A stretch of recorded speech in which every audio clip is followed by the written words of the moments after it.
হিসেবে চেয়েছি।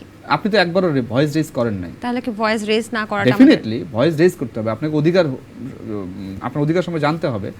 আমি আরেকটা জিনিস কথা বলি প্রায়, সেটা হচ্ছে যে বাংলাদেশের সব মানুষকে রাজনীতি করতে হবে এমন না, কিন্তু আপনাকে যেটা করতে হবে রাজনৈতিকভাবে সচেতন হইতে হবে।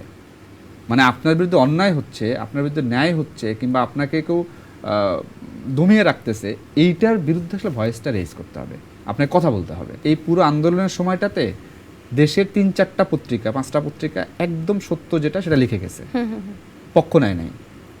আমি আপনাকে একটা অভিজ্ঞতার কথা বলি, 5 তারিখের অভিজ্ঞতা। 5 তারিখের অভিজ্ঞতাটা মানে 36 জুলাই 36 জুলাই যেটা, 36 জুলাইয়ের অভিজ্ঞতা খুব মজা। সেদিন হলো আমি অফিস যেতে পারি নাই, আমি বলে দিছি যে গাড়ি টাড়ি চলছে না, কারফিউ, সেদিন কারফিউ অলরেডি। বাসায় গেলাম, একটা টিভি ছাড়লাম, টিভি চ্যানেল নামটা বলছি না সঙ্গত কারণে, যে কোনো বেসরকারি তো বেসরকারি একটা চ্যানেল, তখন বাজে হচ্ছে দুইটার সংবাদ হচ্ছে, তখন দেখাচ্ছে যে আমরা শাহবাগ থেকে লাইভ করছে একজন, শাহবাগ থেকে, বাট দেখাচ্ছে লাইভ, আসলে আদৌ লাইভ ছিল কিনা আমি জানি না। লাইভ বলতেছে যে শাহবাগ কোনো লোকজন নাই, কেউ নাই, পুরো ফাঁকা মাঠ, এবং একটু আগে বৃষ্টি হয়ে গেছে, খুব সুন্দর আবহাওয়ার বর্ণনা দিতেছে, সেনা টহল বাড়তেছে, এটা সেটা হচ্ছে। ঠিক 5 মিনিট পরে বোধহয় খবর পাইছে যে ওই চ্যানেলটাই খবর পাইছে যে ইয়ে হয়েছে, সরকার পতন হয়ে গেছে, রিজাইন দিয়ে দিয়েছে। ঠিক 5 মিনিটের মধ্যে আবার শাহবাগে গেছে। আমি একই চ্যানেল দেখতেছি যে ওরা বলতেছে আমরা এখন যাচ্ছি শাহবাগে, আমাদের অমুক রিপোর্টার আছে, তার কাছে যাচ্ছি, শাহবাগের বর্তমান পরিস্থিতি জানাচ্ছে।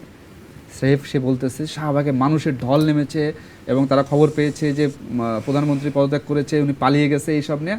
এবং মানুষের যে অনেকজন ইন্টারভিউ নিচ্ছে, বয়স্ক মানুষ, ছাত্র, সবার কেমন লাগছে, কি অনুভূতি। 5টা মিনিট গেছে, 5 মিনিটসের মধ্যে ক্যারেক্টার চেঞ্জ। সাংবাদিক তো মানুষ, তাই না? তার পরিবার আছে, তার আত্মস্বজন আছে, সকল কিছুর মধ্যে আছে। দিন শেষে এই যে পরিবর্তনটা, এখানে সাংবাদিকদেরও ভূমিকাও আছে, আপনি এটা অস্বীকার করতে পারবেন না। তো এই চাপ আর চাওয়া, ওই যে আমি চাই যে আমি আসলে সম্পদশালী হয়ে উঠি, আমি একটু সরকারের কাছে থাকতে চাই, আমি একটু ক্ষমতাবান হইতে চাই। আপনি একটা লেখা ছিল এই আন্দোলনের সময়ে, আমি লেখকের প্রথম আলোতে ছাপা হয়েছিল, সাংবাদিকরা দিন দিন ক্ষমতাশালী হয়ে উঠছে, অনেক বড় একটা লেখা, আপনি লেখাটা গুগল করলে পেয়ে যাবেন। তো এই চাওয়াটা তো জরুরি, আপনি যেমন বিচার করতে চাওয়াটা থাকতে হবে, একই সঙ্গে ধরেন যে ওই সদিচ্ছা থাকলে বিচারটা হওয়া সম্ভব। আবার যদি চান যে আমি ক্ষমতাবানের কাছাকাছি থেকে নিজে লাভবান হতে চাই, সেটাও সম্ভব। এই যে সমন্বয়কদের মাধ্যমে কিন্তু বলা যায় যে অনেকটা এই আন্দোলনটাকে নিয়ন্ত্রণ করা হয়েছে, বা সবাই কিন্তু আমরা জাতি হিসেবে বলা যায় যে অনেকটা অধৈর্য মনে হয়, যে অনেক তাড়াতাড়ি সবকিছু পেয়ে যেতে চাই। তবে এই সমন্বয়করা নিশ্চয়ই কোনো কলেজের বা ভার্সিটির বিভিন্ন জায়গায় পড়ালেখা করছেন, বেশিরভাগই আমি যদি বলে থাকি। তো আমার প্রশ্ন হচ্ছে, বা আপনার কাছে মতামত চাওয়ার একটা আকাঙ্ক্ষা জাগছে, যে সমন্বয়করা এখন তো স্কুল, কলেজ, ভার্সিটি খুলে দেবে, তারা কি আসলে পড়ালেখায় মনোযোগ দিবে নাকি দেশের সংস্কার করবে, কোনটা? এই যে স্টুডেন্টরা কি দেশের বাইরে? দেশেরই তো, তাই না? তো ধরেন এরা যদি পড়াশোনা এবং দেশ সংস্কার দুটো একসঙ্গে করে, সমস্যা আছে? এখন সংস্কারটা কি? সে গিয়া আগে তো ট্রাফিক নিয়ন্ত্রণ করতো ঢাকায়, ওই 7 দিন যখন পুলিশ ছিল না, তারা এটা করেছে। এখন কিন্তু স্টুডেন্টরা নাই। বাংলাদেশে ক্রাইসিস মোমেন্টে তারা আসছিল, তারা দায়িত্ব পালন করেছে, এবং তারা নিশ্চয়ই সামনেও করবে। আমি বিশ্বাস করি যে এই সমন্বয়করা, এই শিক্ষার্থীরা একদমই, আমাদের কিন্তু অনেক বেশি আস্থা এই সমন্বয়কদের প্রতি। 158 জন আমি যদি ভুল না করে থাকি। গতকালের একটা নিউজ আমি দেখছিলাম একটা গণমাধ্যমে, তখন বলছিল একজন সমন্বয়ক, আমি যদি ভুল না করে থাকি, তার নাম হচ্ছে রাফি, সম্ভবত সে চিটাগাংয়ের, বলছিল যে যদি কেউ অপপ্রচার বা অতিরঞ্জিত নিউজ করে, সাংবাদিকদেরকেই বলছিল, তাহলে 15 সেকেন্ডের মধ্যে তাদেরকে একেবারে ফিনিশ করে দেবে। আমরা আসলে এই মানুষগুলোকে তো আমরা ভালোবাসি, একটা আস্থার জায়গা, আমরা চাই যে এই মানুষগুলো আমাদেরকে আশা দেখাক। হলুদ সাংবাদিকতা বা অতিরঞ্জিত করে যদি কেউ করে, তাহলে নিশ্চয়ই তথ্য উপদেষ্টা আছে, বা এর জন্য তো আইন আছে। 15 সেকেন্ডের মধ্যে ফিনিশ করে দিব, এই কথাটা আপনার কাছে কেমন লেগেছে, আমার প্রথম প্রশ্ন। আর যদি এই রকম বলা যায় না, একটু থ্রেটমূলক কথাবার্তাই যদি এরকম হয়, তাহলে সেই কথিত সাবেক দলীয় নেত্রীদের 7 মিনিটের মধ্যে ফিনিশ করে দেব, ওটার সাথে এটার আসলে পার্থক্যটা কোথায় থাকলো? আচ্ছা, প্রথম কথা হচ্ছে যে আপনি যেটা বললেন যে অধ্যত্বপূর্ণ আচরণ কিনা, আপনার কাছে কি মনে হয়েছে? আসলে তাই।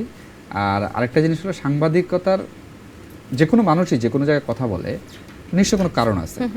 তার আগে বলে নেই যে এই যে বলেছে আমি এটাকে মানে কোনোভাবেই সমর্থন করি না। প্রথমত সেটা 5 মিনিট হোক, এর আন্দোলন চলাকালীন সময় এক নেতা বলছিল ছাত্রলীগের যে 5 মিনিটের মধ্যে সকল ছাত্র অন্যায় করলে তো আইন আছে, হ্যাঁ, বিচার আইন আছে।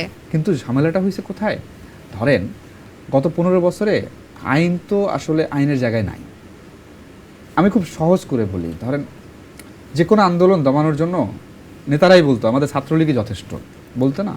আচ্ছা। লাস্ট সময়ে বলেছে ধরেন বিএনপি আন্দোলন করুক বা ছাত্ররা করুক, যে কেউই করুক, এই রাজাকার দমন বলি আর ওই যে লাস্ট যখন রাজাকারের প্রসঙ্গ আসলো, এই জন্য ছাত্রলীগই যথেষ্ট। মজাটা হলো ছাত্রলীগের কি এটা কাজ? না, অবশ্যই না। হ্যাঁ, এই কারণ এই অন্যায়ের বিরুদ্ধেই তো আসলে ছাত্ররা জেগে ছাত্রলীগের উঠেছে। কাজ না, আইন শৃঙ্খলা বাহিনী আছে। ছাত্রলীগের ওটাও তো কাজ না যে রাস্তায় গিয়ে মারামারি করা, না, সেটাও তো এটা কাজ তাদের না। কাজ না। একদমই তাই। আমি ওটাই বলছি যে এইটা তো ধরেন গত 15 বছর চর্চার মধ্যে দিয়ে আসছে। তো জেল ছেলেটা বলতেছে 15 সেকেন্ডের মধ্যেই আমি আসলে সাংবাদিকদের ভ্যানিশ করে দেব। সে কি তাহলে শিখেছে সাবেক? এটা শেখার একটা এবং অভ্যাসের একটা, শুরুতেই বলছিলাম যে অভ্যাসটা চালু আছে। আচ্ছা। বাট ও একটা টার্ম বলেছে যে এটা অন্যায়, মানে যারা হলুদ সাংবাদিকতা করবে এরকম সাংবাদিকদের আমরা 15 সেকেন্ডেই শেষ করে দেব। বাক স্বাধীনতার বিষয়টা যখন আসলো যে আমরা স্বাধীন, আপনি তো বলতে পারেন আমি এখন 10 মিনিটের মধ্যে দীপ্ত টিভি খালি করে দেবো। আমি তো সমন্বয়ক না, আমি কেন? নর্মালি বলে আপনি দীপ্ত টিভির উপস্থাপিকা, বলতে পারেন যে আমি দীপ্ত টিভি 15 মিনিটের মধ্যে খালি করে দেবো, এই ক্ষমতা আমার আছে, বলতে পারেন না? আপনি তো সমন্বয়ক না বলে দীপ্ত টিভির কথা বলছেন। আচ্ছা আচ্ছা। তো এখন আমি কি আপনার কথা গুরুত্ব দেব?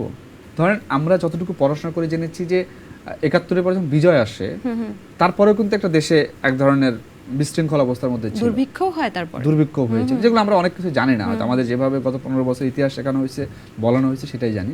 সেটা সোশ্যাল মিডিয়ায় আছে, কিংবা সোশ্যাল মিডিয়া সব বিশ্বাস করার দরকার নেই, বই পুস্তক আছে বিভিন্ন জনের, ওই সময়গুলো জানলেই আমরা পারবো। তো একটা বিশৃঙ্খল অবস্থা, যেটা আপনি শুরুই বলেছিলেন যে আমরা বিশৃঙ্খল সময় পার করছি, এইটা ধীরে ধীরে কমছে। এই সমন্বয়কের যে কথা বারবার